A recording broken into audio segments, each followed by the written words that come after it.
Arčíku, ahoj. Ty jsi dneska se mnou na drátě? Já jsem Laštovka a dneska je se mnou na drátě Janek Rubeš. Žádný další představování nepotřebuje, protože je známější než kdokoliv jiný, že jo? Hlavně než já. A my jsme spolu natočili další epizodu Digi lidí.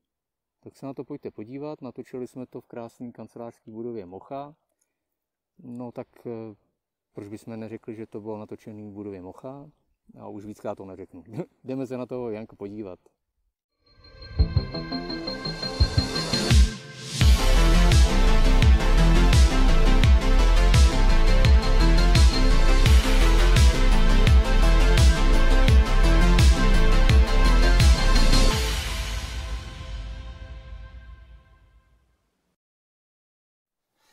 Tak já jsem Laštovka a dneska je se mnou na drátě tenhle ten slavný člověk. Ahoj. 30 po 30 2016. Je tam s tebou třeba i Dominik Ferry. Oh shit. Začínáme z ostra. Ale i Přemek Forejt. OK. Fakt? To je hustý. No, vidíš. Pak ty blázne 1,3 milionu sledujících na YouTube, na Honest Guideu. 500 000 na Kukách z Prahy, je to tak? Jo? Do toho máš křepelku, že jo, za mladýho novináře, je to tak?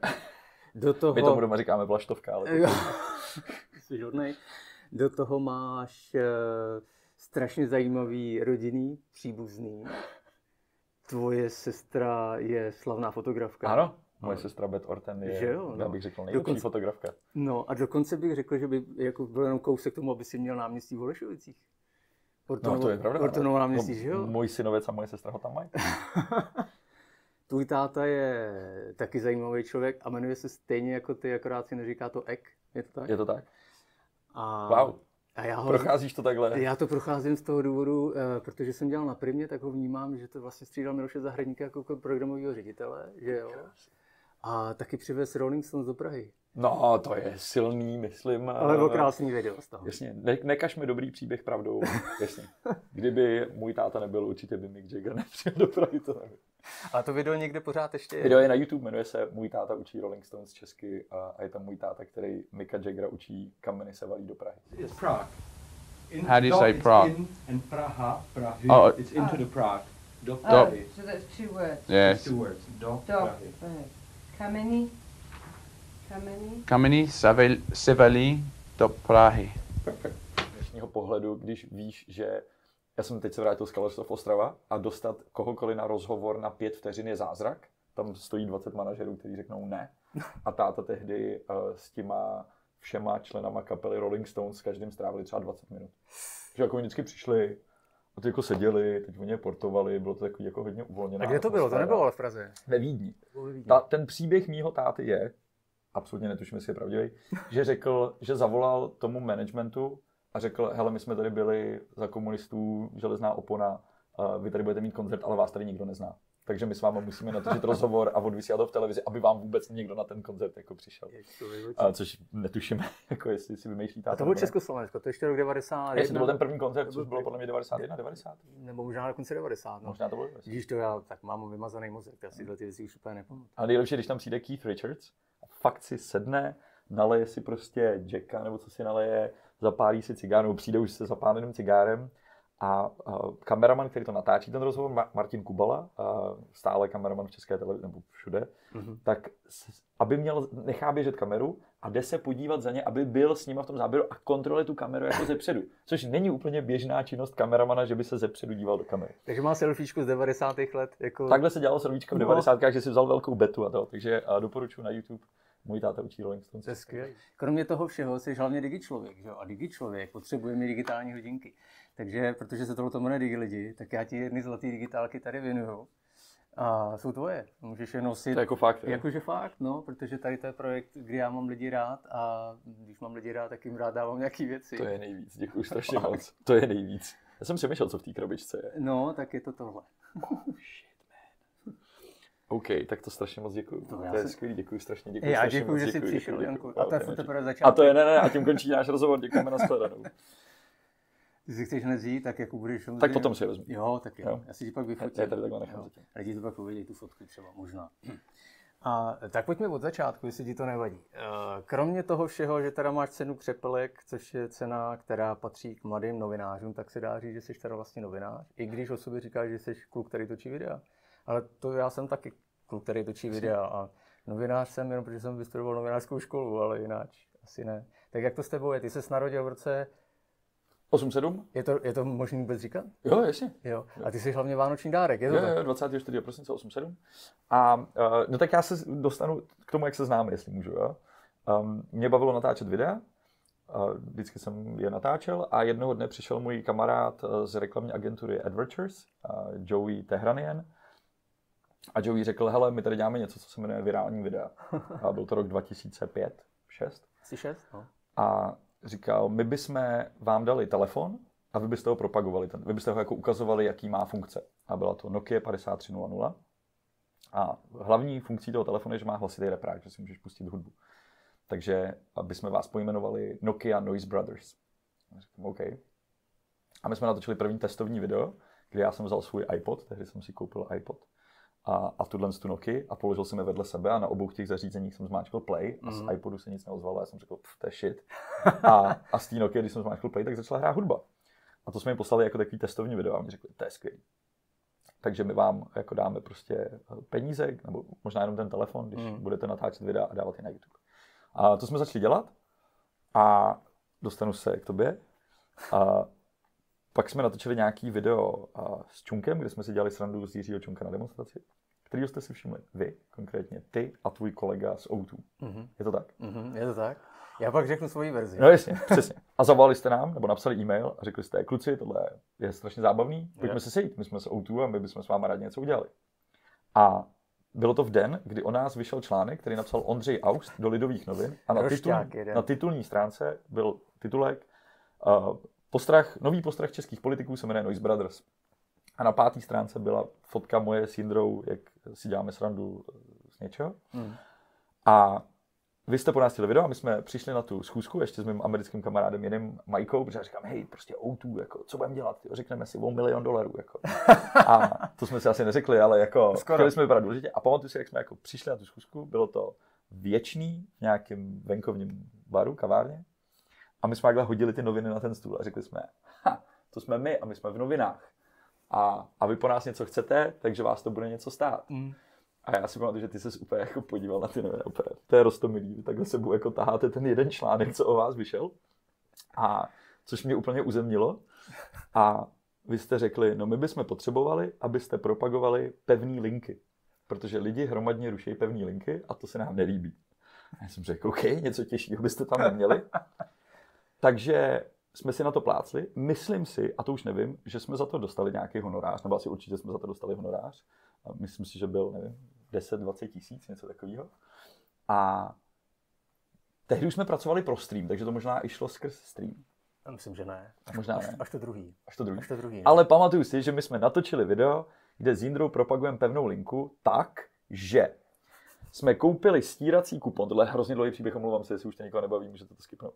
Koupili jsme dobíjecí kupon. Já pak řeknu svoji verzi, než bude dostatečně dlouhá. Na nabíjecí kartu a řekli jsme, my jsme našli způsob, jak ten kupon nabít 2krát. A to, že ho jednou nabijete z pevné linky, protože to byla nějaká funkce, že to šlo, ale musíte zmáčknout hvězdička, křížek, pak 4 nuly, pak to položit, pak to znova zvednout a pak něco. A dokazovali jsme to před tou kamerou, to celé bylo v jednom záběru. A mezi tím spoza kamery seděl kluk, který to nabil z internetu. Ty jsi to vyspojoval. Teď jsem to vyspojoval, no. OK. Tohle jsme odvysílali. A lidi prostě psali, někteří to podpořili ten trolling, že psali, jo, super, funguje to. Většina napsala, hej, je to úplný bullshit. Myslíš, že do dneška to tak jako ty komentáře tam máš? Jo, je to na YouTube to video, myslím někde. No a druhý den přišel dopis do streamu od O2, od jejich právního zastoupení. A tam bylo napsáno předžalobní výzva nebo něco, prostě okamžitě odstraňte video, které poškozuje dobré jméno O2, protože tohle je lež a něco. A já jsem byl úplně vyděšený, že jo. Běžel jsem za Patrikem Zandlem. A výborně, jak se to lidi všichni spolu. Říkám, pomoc, Patriku, oni nás chtějí žalovat, ale oni nás za to zaplatili, aby jsme to udělali, že jo. Takže pak jsem, že jo, psal nebo volal tobě. Ty si řekl, jo, hele, sorry, my zavoláme klukům do právního a oni to nevěděli, že tuhle kampaň rozjíždíme. A nám to dalo aspoň, protože my jsme slíbili 2 videa pro vás, tak jsme vymysleli druhý video a to bylo, že jsme natočili teleshopping, že se vám omlouváme a ať nás nežalujete. A tím spolupráce myslím skončila. Já teď pracuji pro Vodafone. Ale teď je to hezky. Jo, bylo to super zábavné. Takže mám na to super hezkou jako vzpomínku. Super. A mám strašně rád, když mě dneska někdo řekne, a už se zaprodal. A já vždycky říkám, ty vole, já 20 let nedělám nic jiného než reklamy, takže... No jasně, ty jsi vlastně tím začal. Přesně tak. No, a to jsem moc rád, teda, my jsme tady posledně měli JR Jirku Riedla, kterým jsme prostě říkali, že asi v zásadě tak trošku můžeme za tu tvoji kariéru. Samozřejmě jsme se tady trošku poplácávali, že Joey a tvůj článek, respektive Ondrův článek Ondřeje Austa, který ty době psal do Lidovek, zdravíme tě Ondro, tak on tenkrát napsal tu tvoji větu, panečníku znáte Noise Brothers. A to tam byla a já jsem ten článek měl dlouho vystavený nad svým pracovním stolem. Moc rád, jo. A no, je to v zásadě, jak to popisuješ, já to nebudu nějak jako zdržovat nějakýma jako doplněním pravdy. Nějakým extrémním doplněním pravdy. Jakou pravdu, to vždycky záleží na tom, že kdo se na to kouká, na tu 6 nebo 9, ale v zásadě to bylo přesně, jak říkáš. A hlavně bylo hrozně milý to, že ty jsi tenkrát právě přišel jakože se svým manažerem, jo. A my jsme si říkali, tyjo, tak jako co ty kluci můžou chtít. A my jsme se nejdřív potkali s Jindrou samotným. A protože ty jsi nějak neměl čas. Jasně. Takže Jindra, který taky zdravíme, a ty nám potom řekneš, co vlastně dneska dělá, tak on nejdřív za náma přišel, protože jsme to dělali na neutrální půdě v naší agentuře Euro RSCG 4D, která byla v té budově Expo 58 na Letný. Jo. A tam jsme se nejdřív potkali, protože nejdřív jsme nechtěli úplně prozradit, co jsme za firmu, protože jsme přesně říkali, ty kluci budou chtít hroznou vatu. A my jim vlastně můžeme dát 20 anebo Nokia N95, která byla vlastně současník a předchůdce iPhoneu, byla nejlepší telefon, uměla nahrávat video. A já mám pocit, že jste to tenkrát dostali jako honorář to, že jste dostali telefon, anebo ty peníze. No, možný. Ale já myslím, že jsme dostali peníze, protože si pamatuju, že jsem byl v Euru podepsat smlouvu. Jo. A v té smlouvě bylo napsáno, že pokud budu pracovat pro jiného operátora, že tam je pokuta 1 000 000 korun nebo něco. Fakt. Jo, a já jsem tehdy řekl, že to nepodepíšu. No jasně. A oni říkají, a tak vy jdete pracovat pro někoho jiného. A já říkám, ne, ale nemám 1 000 000 korun. No. A já jsem mu říkal, já nemůžu podepsat smlouvu, kde je jako takovýhle závazek, protože prostě já to fakt nemám ty peníze. A pamatuju si, že jsem tehdy donutil to fakt z té smlouvy vyndat. Jo, no vidíš to, jak jsi vyjednávač. No. Super. No a my jsme tenkrát právě řešili to, že jsme měli právě ty telefony k dispozici, protože jsme vlastně i chtěli, aby se ten telefon prodával, protože to byla jedna z věcí, kterou jako Outučko umělo nově, to znamená třeba streamovat videa a tak, ale to byla až věc jako budoucí. Každopádně my se v té době skutečně toužili po něčem, ano, co mělo propagovat pevnou linku, což teda bylo přesně zadání jako složitý pro nás. No. N95 byla skvělá, to byl opravdu předchůdce iPhoneu, to si pamatuju, a tam taky, a to nevím, jestli bylo s váma nebo s Nokia, Joey pak vymýšlel stránku, kde se rozdávaly ty telefony lidem, aby oni vlogovali. A tehdy tam byli nějaký režiséři plus jako různý známí Agáty a takovýhle lidi. A taky si vždycky říkám, že předbíhal v těch nápadech někdy dobu. No. Agáty a různý lidi, tak ty jsi nám potom dělal v Ochutnej a ještě předtím pro ten jeden náš časopis Ochutnej taky si byl, a to byla, měli se tam nějaký O2 zombie nebo něco takového, modrý oči. A to už potom dělali kluci, který, já už jsem je opustil ten tým, takže to potom byli chytřejší tam lidi, no. Ty si ti potom ukradli i Agátu. To je zvláštní, tohle to má 2 díly a už ta Agáta je zmíněna po druhý. OK. Agáta je tvrdě zapsána prostě. Do historie.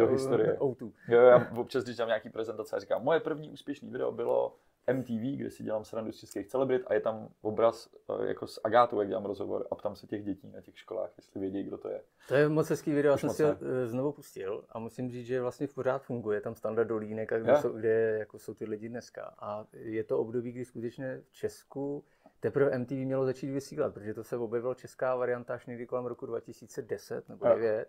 A do té doby tady skutečně, vy jste přijeli, bylo jenom jako satelitní v kabelu, různé varianty a vy jste měli MTV Benelux vymyšleno. Ano, no, takže ano, protože Jindra neuměl anglicky, takže jsme předstírali, že jsme Holanděni a na party jsme si dělali srandu z lidí. Aha.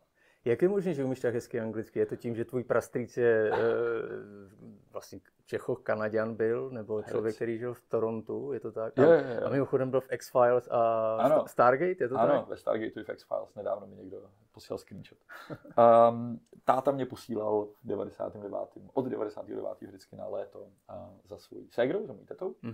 A včera mě opět připomněla Česká televize, proč umím anglicky, a to je odvysíláním nejlepší rockové opery světa, což je Jesus Christ Superstar, kterou moje maminka překládala z angličtiny do češtiny. Vážně, takže její titulky jsou... A nejsou. Česká televize měla nové a byly špatné. Byly velice špatné, bych řekl. Jak je to možné? To nevím.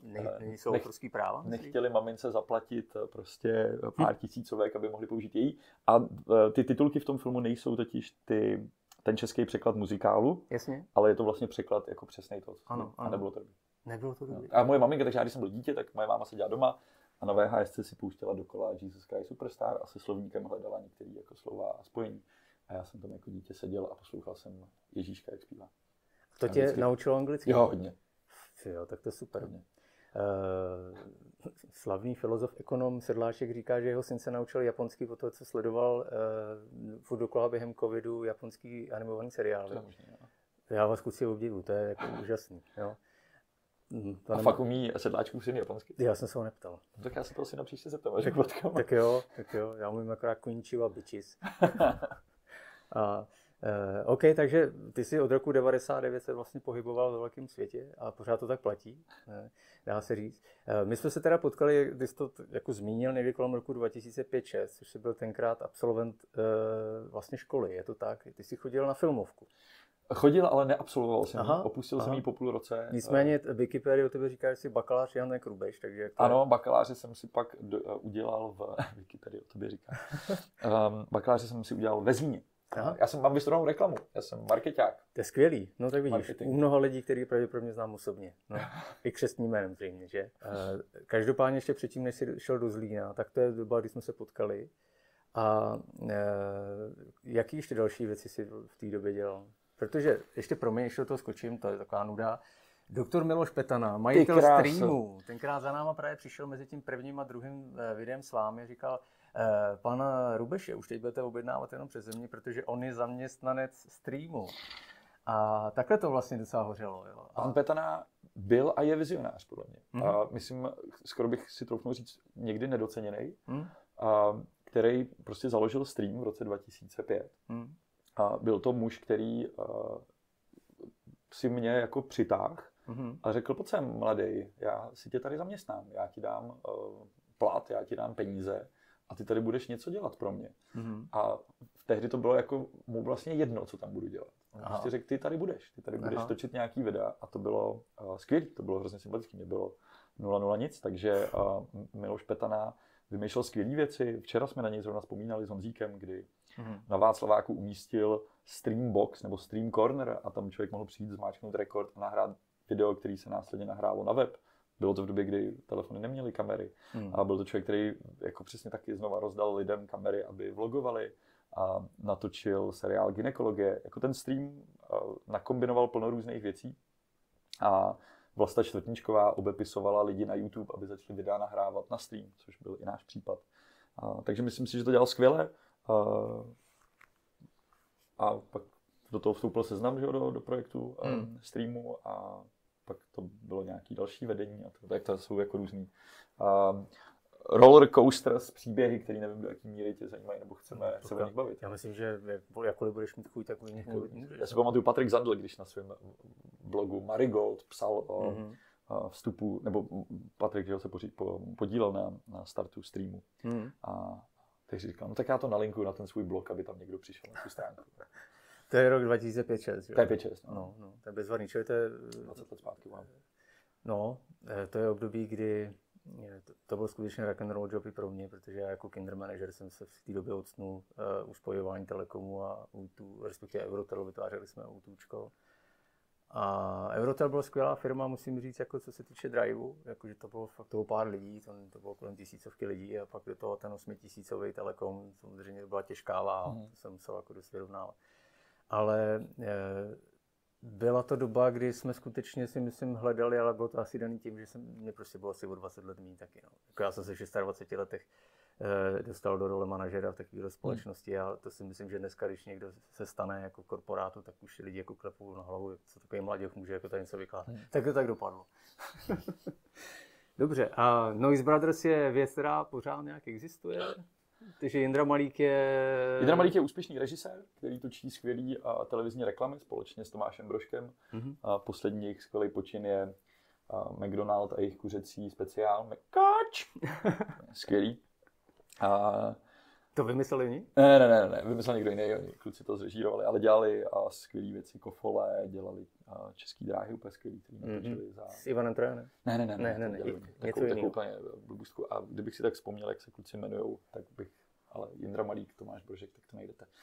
Takže dělají super věci, takže Jindra šel tímhle velkým světem reklamy, takže Noise Brothers už vlastně neexistují. Ale na YouTube mají svůj otisk. Na YouTube mají svůj otisk. Jo, byla to sranda. Dobrý telecí léta. Dobrý telecí léta. No, potom se teda ocitáš ve streamu, kde teda seš jako v jaký roli. Říkáš, mohu si dělat cokoliv. Protože já se samozřejmě chci dostat k dalším projektům, jako je Praha versus Prachy. To je daleko. Ve streamu mojí největší prací bylo bojovat s televizí. To znamená, Miloš Petana odstartoval stream tak, že rozmátil televizi. Jako televizi a rozmátil prostě baseballovou pálkou nebo palicí. A řekl, smrt televizi, teď se budete všichni dívat tady.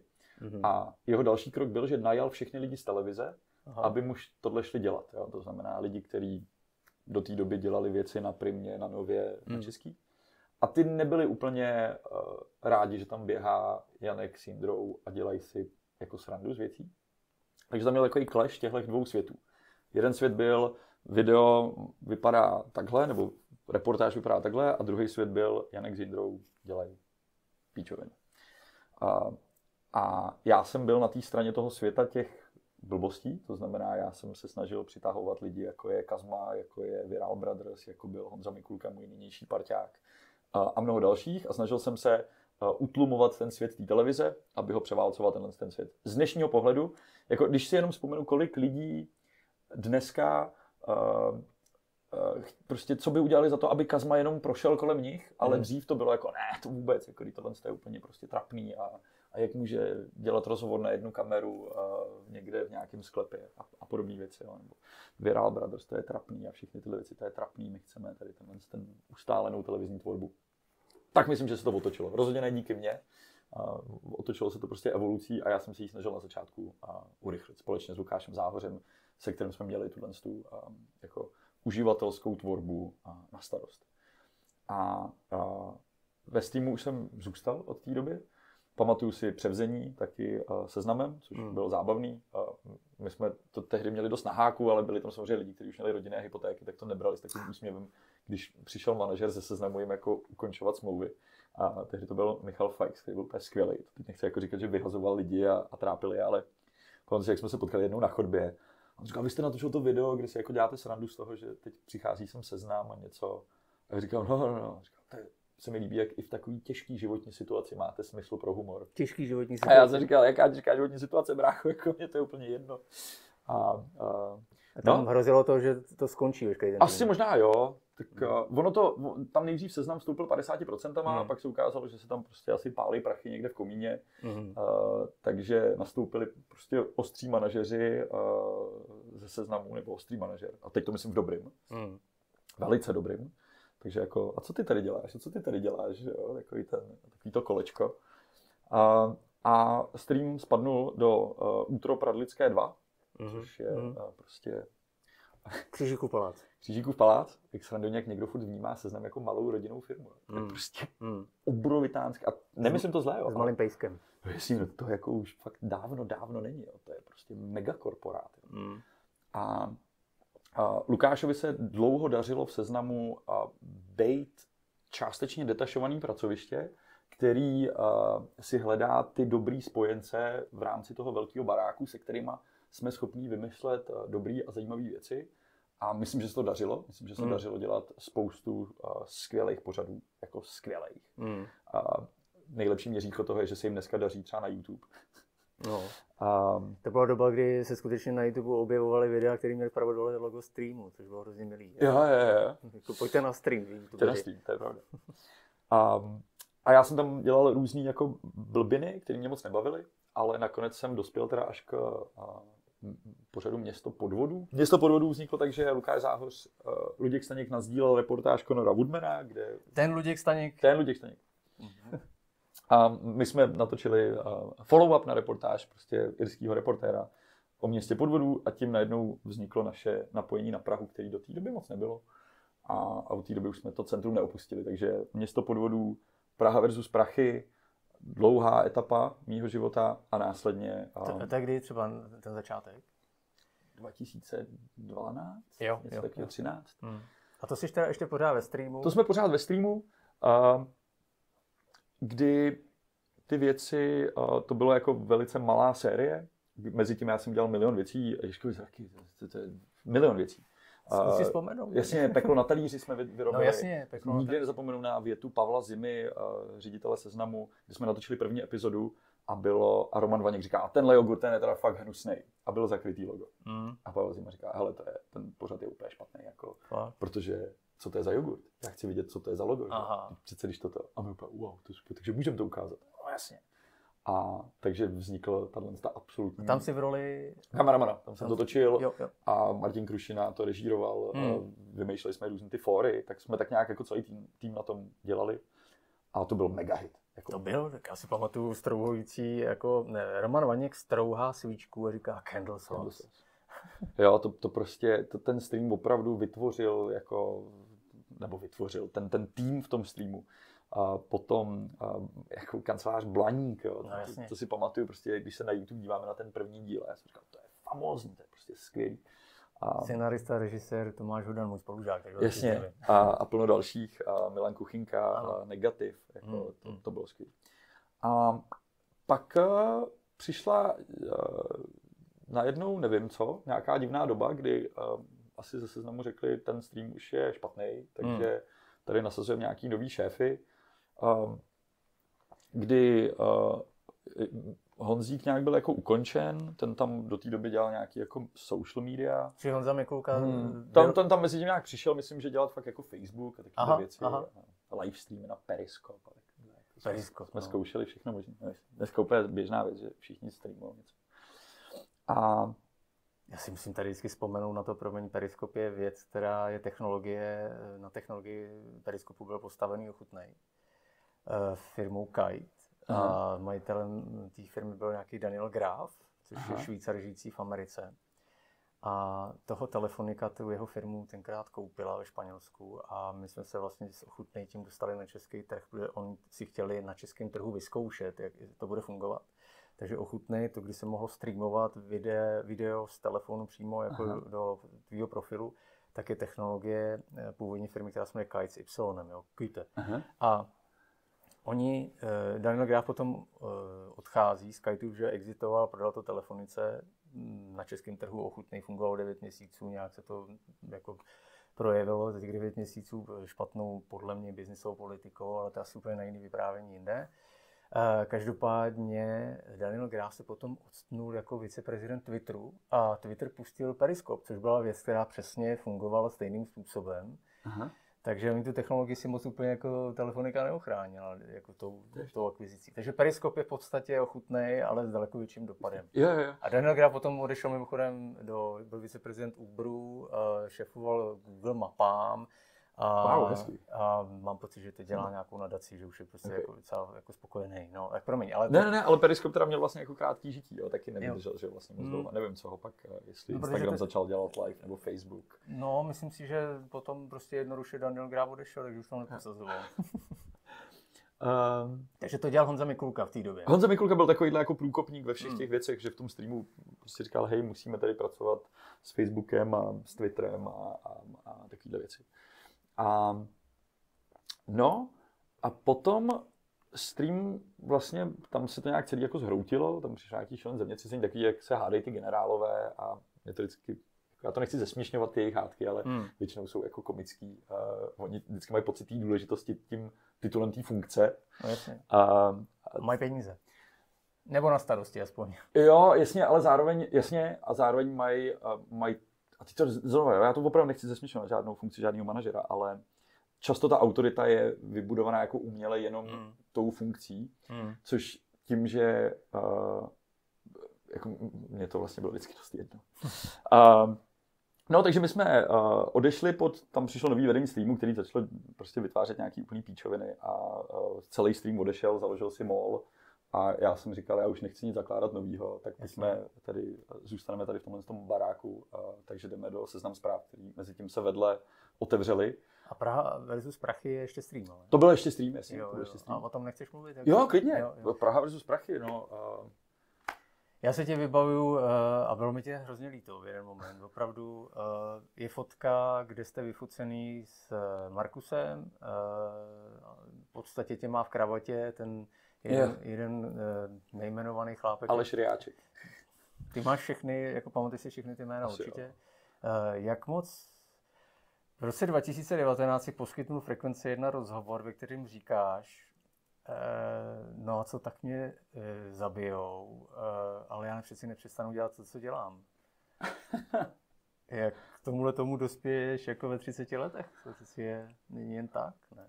Jako za prý, když by tě někdo chtěl zabít, tak tě zabije. No, tak a jasně. jako neovlivníš to. Tohle... Oni mě rozhodně zabít nechtěli, jako asi mě chtěli zlomit ruku, ale prostě nezlomili.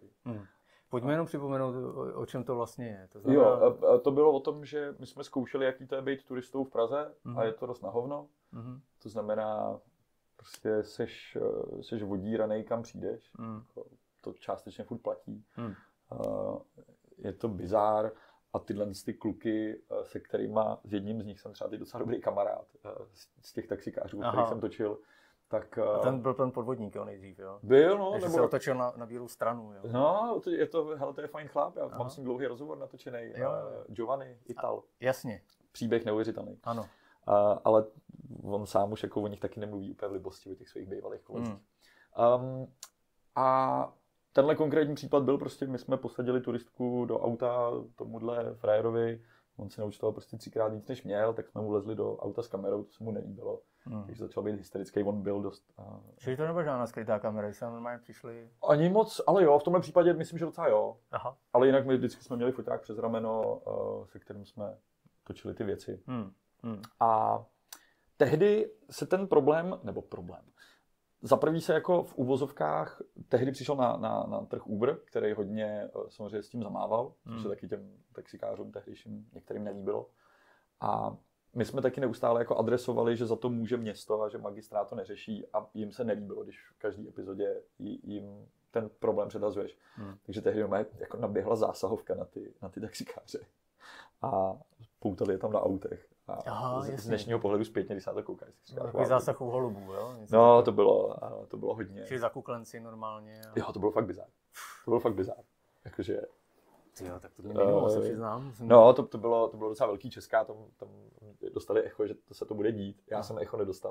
Já jsem tam prostě doběh, až když bylo po všem. Pro jistotu tam nebudeme dávat toho člověka, který to smyslí. No, přesně, aby to nesmrdělo moc, že jsme jim dali vědět. Ale, takže tím se částečně, nechci říct ten problém vyřešil, jako furt tam nějaký kluci tak jako postávají a pořád tě nějaký občas taxikář samozřejmě natáhne. Ale myslím, že jsme hodně exponovali tu blbinu, co se děje v centru. A s Markusem to bylo skvělý. Markus jako je talent na režii a natáčení víc než dost. Jo.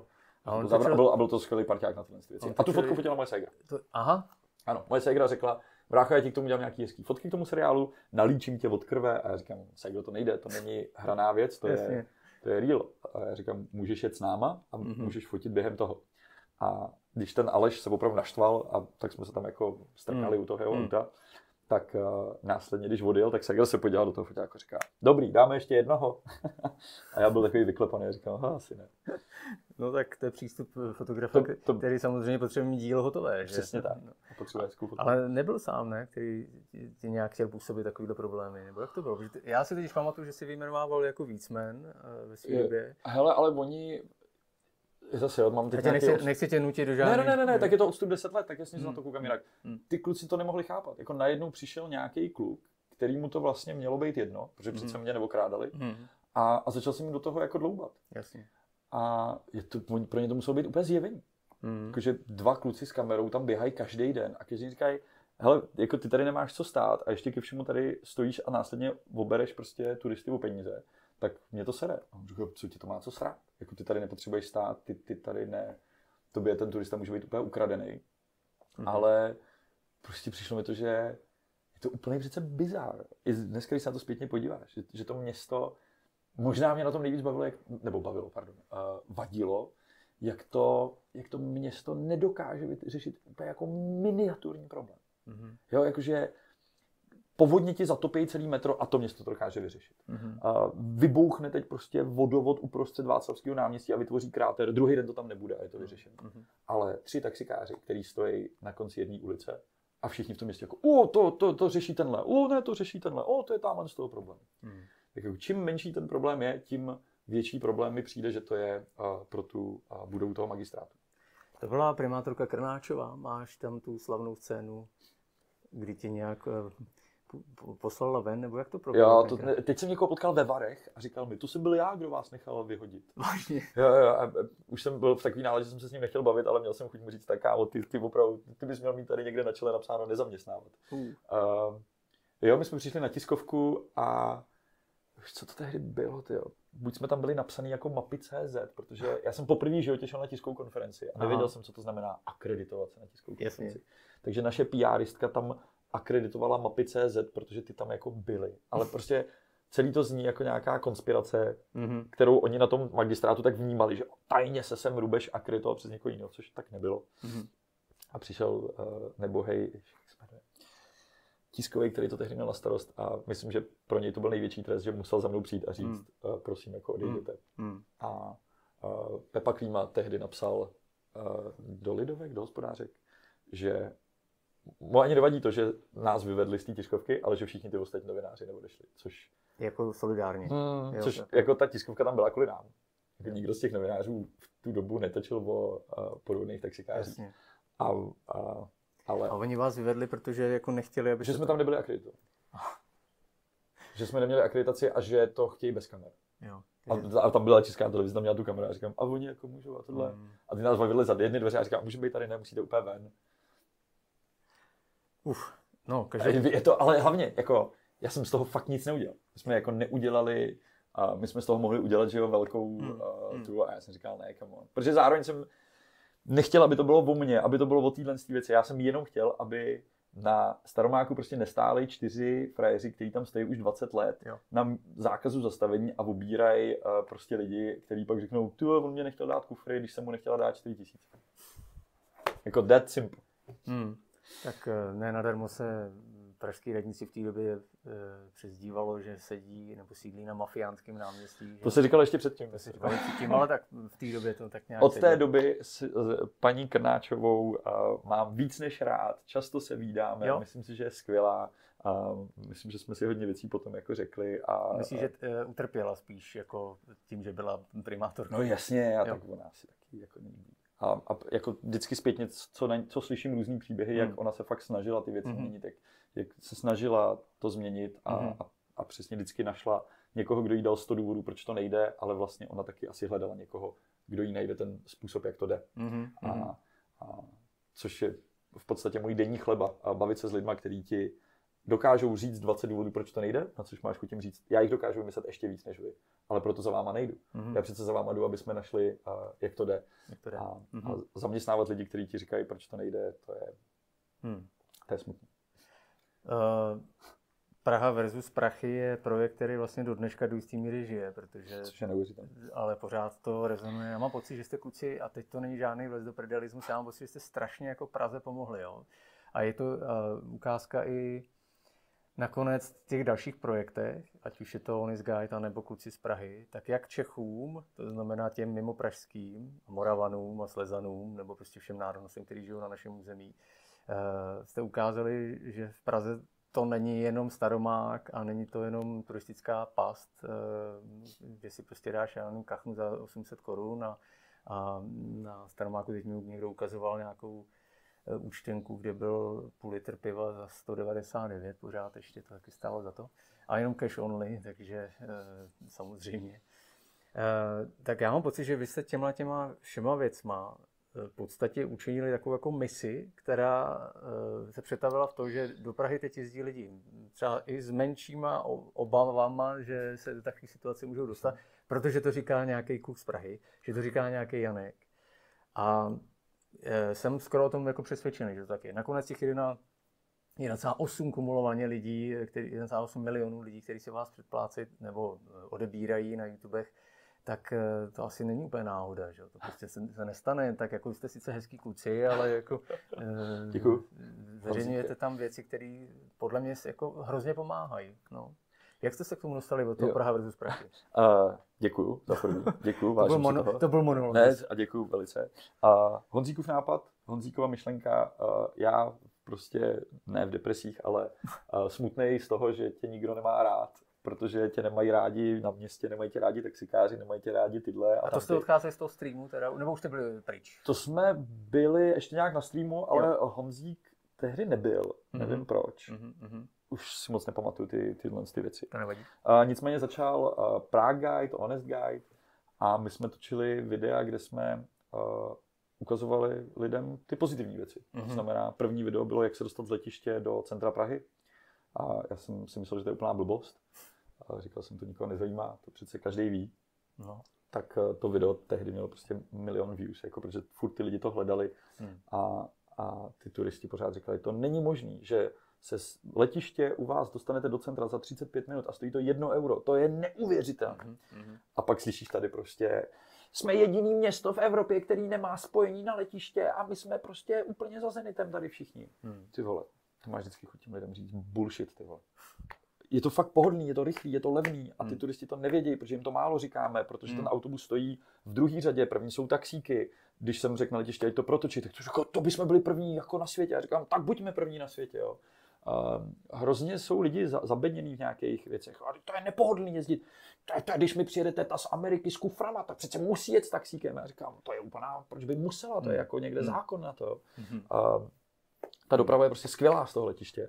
A my jsme najednou zjistili, že takových skvělých věcí, o kterých nemluvíme, máme plno. Těm turistům pořád dokola říkáme, tady je most a tady je hrad, což není nějak zásadně zábavná věc. A Český Krumlov. Český Krumlov. Super zábavná věc je dát si pivo na chodníku. Super zábavná věc je zajít si do hezký kavárny. Super zábavná věc je objevit skrytou sochu R2D2 v Nuslích. Super zábavná věc je projít si Nusle nebo cokoliv. Takže najednou jsme začali točit tohle. A bylo to skvělý a je to skvělý a děláme to už strašně dlouho. A vtipný na tom je, za první, že teda tam najednou jsme přičichli k tomu, že to video může vidět fakt hodně lidí. Což jsme do té doby neznali. A vy nějak to podporujete? Jako... Ne. Prostě jenom jste prostě hezký a umíte to. Ne. Natočíš jako dobrý asi téma. Ale co přišlo s klukama z Prahy, což jsme do té doby nás nenapadlo, je, že je strašně moc jako českých turistů. A pak najednou přišel jako covid a po covid a my jsme odešli ze Seznamu a řekli jsme, pojďme dělat tohle, co děláme i česky. Moc jsme nedali tomu názvu kluci z Prahy. To mě nějak jako napadlo, když jsem vyplňoval název nového kanálu. A ten je ale geniální, ne, ten název. To je, jako, to je asi tak jako kapela Holky, která do dneška říká, že jsou prostě strašně jako rádi, že se jmenují Holky. Tak vy jste kluci z Prahy. No jasně. Adam Gebrian říkal, že to je už jako, že nejsme kluci, už je tam. Myslím, že snad pořád, jo? Zimmermani si do dneška říkají kluci. Říkají kluci, no tak to je dobrý. A najednou jako začali psát lidi, nebo říkat lidi, to je super, to je skvělý, co tady ukazujete a my jsme s babičkou tam mohli zajít a syn, tomu se to moc líbilo. Říkali, to na to, že jste začínající, že jste tady teprve začali, tak to je dobrý, to děláte hezky věci. Začínající. Takže to bylo super, to mě najednou dělalo hroznou radost a do té doby to byli jenom lidi ze zahraničí, který oceňovali, kterým jsme mohli jako někam je navigovat, teď to byli český. Takže to mám z toho hroznou radost. A znova, ta potřeba českého a zahraničního turisty je vesměs stejná. Jako přijede do Prahy a chce si užít hezký čas, aniž by přitom zaškobrtnul, nebo aniž by přitom spadl do nějaký v uvozovkách pasti. Takže... Už ani nejezdí třeba do Prahy, ale jedou kvůli tomu, že vidí to tvoje video. Jo, a je to možná jedna ze sil, kterou se snažíme aplikovat, co nejvíc to jde. Samozřejmě teď někdo zničil místo, který ukázal. Je to píčovina, žádný jsme nezničili. Říkal ti někdo přímo z toho místa třeba, že není rád, že tam přivede se vždycky zeptáme. Jako turisty? Ne. Je to taková ta věc, kterou často někde vidím napsanou a vždycky tomu člověku napíšu, a které místo to je? A on napíše, je to tohle místo. A já říkám, tam jsme nikdy nebyli. A pak často jim napíšu, tak mi napiš seznam míst, který nám zakazuješ ukazovat. Tak jo, napíše seznam 20 míst. Teď je to velký téma s Pátrem Nosterem, který jsme ukázali před 10 lety. A před 10 lety. To bylo na magistrátu. No, a magistrát nejdřív postavili turnikety, jenom z jedné strany budovy, takže lidi chodili z druhé. A teď teda nějaký úředníci a úřednice si stěžovali, že tam je hluk, tak magistrát řekl, že ten výtah je rozbitej, což je teda zvláštní, že jestli je rozbitej, že 2 měsíce se neopravuje a když jsem jim napsal, že zaplatím opravy, tak mě ignorovali. Aha. Takže Paternoster stojí, chodí tam lidi prázdnýma chodbama. Tak jsem teď zažil velký kontrast, když jsem přijel do Ostravy a tam kluci na Ičku říkali, chcete vidět náš Paternoster, ukažte ho lidem, ať přijdou taky. Jako, a já říkám, a tady to je veřejný, no jasně. A u Paternosteru byla velká cedule WC pro veřejnost, jako šipka. To. Tak jsem si říkal, takže atrakce. Jak různý ty přístupy můžou být. Tak ale... ještě jak je Paternoster ve Vodíčku, ještě na magistrátu. Ano, je jich plno dalších. Ne, na magistrátu. Na radnici Prahy 1. Na radnici Prahy 1. No. Takže když vyšel ten článek, tak to hodně lidí mi napsalo. Za to můžeš ty jsi zničil Paternoster. A což pokud to tak je, tak rád se budu podílet na jeho opravě, ale zatím teda z města žádná reakce nepřišla. Jediné, co město teď bude dělat, je, že za 3 miliony chce postavit turnikety, aby ty lidi tam teda platili. Což si myslím, že je cesta. Já si nemyslím, že... Jakože by vybíral peníze, to si dává smysl. Ale... Je to technická památka. Myslím si, že to je v pohodě. Do katedrály svatého Víta taky vybíráme peníze. Jasně. Do všech míst, kam chodí hodně turistů, vybíráme peníze, do každé věže, do všeho, takže jsem s tím v pohodě. Myslím si, že když to je o víkendu, myslím si, že turniket může být levnější než 3 miliony, už tam jeden je postavený ostatně. Takže... Pustili jste se teda do toho i v té češtině. Je pravda, že během toho covidu určitě teda byla jako potřeba v podstatě znovu objevovat krásy Česka, protože kromě toho jednoho léta, kdy nebo 2, vlastně na každý to léto bylo puštěno, ale bylo to trošku složitější. Jednou očkování nebylo, pak zase nebylo pro děti, nebo jak to vlastně jak bylo. Fun times. No, Remember COVID? Každopádně bylo období, kdy se říkalo, že tady je to vyčištěný, takže se postavil jeden dlouhý most na Karlův most a loučilo se s covidem, to bylo někdy na jaře toho prvního covidu, že jo. Ale je to období, kdy já vás vnímám, jakože opravdu točíte hodně těch videí a říkáte, kam jít a kam nejít. To je to první léto 20. Je to česky. Tak? Česky, ano, česky. No, ne, až 21 podle mě. 21 je to. Až 21 začali kluci z Prahy, nebo konec 20 jsme odcházeli zase. Tak vidíš, tak já jsem tě viděl asi anglicky v té době. Asi jo. Tam jsem byl hodně, tady to můžu říct, ne? Jo. Tam jsem byl hodně milej na Ondru Kobzu, když jsem točil video z toho dlouhého stolu. A Ondra říká... A to bylo teda anglicky, to máš pravdu, to jsem viděl. A Ondra tam říká, we are celebrating the end of COVID. Ano. A já jsem říkal, to tam nedám, tyhle tu větu, jako. Takže to tam není. Já tohle jsem vystřihl, jsem říkal, ale on to stejně pak, že ho koupil horem dolem, že všechno způsobil on. To jo, to teda koupil, to je pravda. No, tak byla to taková zvláštní doba, jak říkáš, fantastická. No. Ale každopádně mě to tenkrát vlastně, musím říct, že jsem si to i uvědomoval, že se skutečně člověk jako vracel zpátky do těch českých lů a hájů, protože se nikam jinam nemohlo. Já jsem v té době měl menší děti a vlastně jsme hodně po Česku nebo po Praze se pohybovali během toho prvního léta covidu. A je pravda, že jsem koukal na ty vaše videa právě, protože mě to zajímalo, přesně říkám, kam se vlastně v té Praze dá jít, když v Praze žiju celý dospělý život, tak si říkám, Hrdek, kam se dá vlastně? A mi to ty kluci tady z Only Guidu říkají, takže to bylo super. To si vzpomínám, že ty videa, které jsem měl i technicky, byly hrozně zajímavé, protože se točilo třeba na 360, ty jsi měl nějakou tu kameru, že to bylo i ze předu, i ze zadu.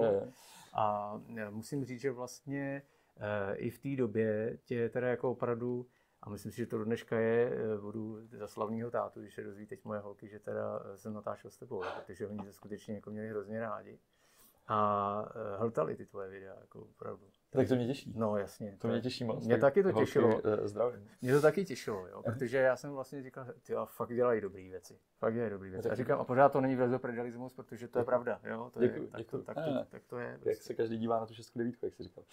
Ale já jsem tu 6 napsal, takže si musím přetočit z mé strany, jo. Takže to 6 je, prostě si myslím, že to děláte jako hrozně fajn a není to náhoda. Můžeš nám ještě zkusit říct, protože každý nějak vzpomíná na to svoje dětství. Ty si říkal, že jsi od roku 99 vysílán do Ameriky. Jak jsi vůbec dostal k tomu natáčet ty videa, protože to není přeci... Je to tak, že jsi to měl jako opravdu v rodině a že teda táta se motal kolem televize? Jo, táta z televize asi tomu napomohl, nevím do jaký míry. A nevím, prostě nás to bavilo, no. A měli jste prostě vybavení, nebo jste se nějak vydindali? To jsem si koupil takový to, jak si schovávám už od babičky peníze, tak nějakou kameru jsem si za to koupil. Jo. To asi jo. A bavilo mě stříhat. Jezdili jsme na skateu, takže jsme točili hodně skateových videí. Mhm. Teď jsem si nedávno pouštěl video Praha 2000 je na YouTube, což jsem jako měl pořád je skvělý. Jsem říkal, takhle bych jednou chtěl točit a stříhat. No a ten střih je zábavný, to točení je zábavný, vyprávíš nějaký příběh. Já neumím psát a kreslit, tak umíme tohle. Neumíš psát a kreslit, No. takže si To závidím někomu, když vezme ten bílej papír a umí něco namalovat nebo nakreslit. Mhm. To se mi hrozně líbí, nebo víš, lidi, co hezky píšou, já nepíšu hezky, ale mě baví, že když řekneš, jako pojď natočit o něčem příběh, tak můžeš natočit příběh o čemkoliv, tak to mě hrozně baví. Teď, když jsme to dělali třeba na těch Colors, tak to je skvělý, že vlastně máš v uvozovkách bílej papír a pojď si ho počmárat příběhem, který si tady najdeš na tom festivalu a odvyprávěj ho v minutě, tak to je zábava. Jo, a jenom důvod, proč to je taková naše otevřená série, vidíš, mohli bychom v ní pokračovat, zapomněli jsme na ní, Amerika versus Evropa. Mhm. A dělali jsme to, protože jsme natočili video, který bylo velice úspěšný a taky víme, že na Honest Guide se dívají nejvíc Američani. Některé naše videa jsou prostě v 25 jazycích, což je fakt důvod. Kdyby jediný europoslanec musel jedinkrát v životě čekat na hraniční čáře díl než 2 minuty, protože mají všichni diplomatický pas, tak už nejsou hranice až po Severní Koreu. Jako, no. A my máme samozřejmě tu sílu, jako ukázat, že nějaký místo je super, vlastně spopularizovat, když za nic jiného neděláme. Fakt? Tyjo, to je super. Tak to mě fakt třeba dělá jako mega radost. A mnohem prostě větší než cokoliv jiného. Protože je to fakt super. Směnil mě takhle u bankomatu prostě a já jsem ho chytil, držím toho prostě ruličkáře a říkal, hey, did you change? Jako, yes. A pak jako, tak si vrátili ty prachy, já jsem zrovna tohle ruličkáře jsem teda nějak nechal jít. Tak co, Arčí? Celý epizody Digi lidí najdete na piki.cz/Laštovka na drátě. No tady Arčí už má dávno předplatný. Tak se tam potkáme, ne? Díky.